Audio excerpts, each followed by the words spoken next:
ఫిబ్రవరి 14 నుంచి మహిళల premier league ప్రారంభం కానుంది. యూపీ వారియర్స్ జట్టు సారథిగా భారత ఆల్రౌండర్ దీప్తి శర్మను నియమిస్తూ ఫ్రాంచైజీ నిర్ణయం తీసుకుంది.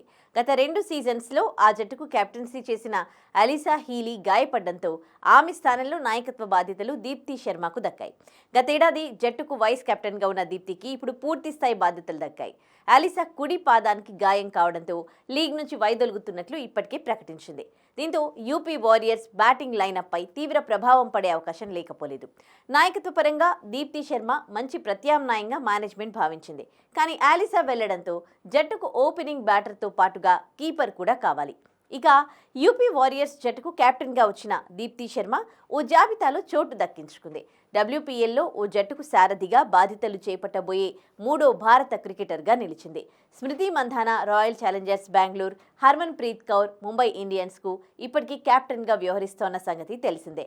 గతేడాది WPLలో యూపీ వారియర్స్ తరపున అత్యధిక పరుగులు చేసిన బ్యాటర్ దీప్తి శర్మ కావడం గమనార్హం. ఓవరాల్గా 5వ బ్యాటర్, మొత్తం 295 పరుగులు చేసింది. బౌలింగ్లోనూ 10 వికెట్లు తీసింది.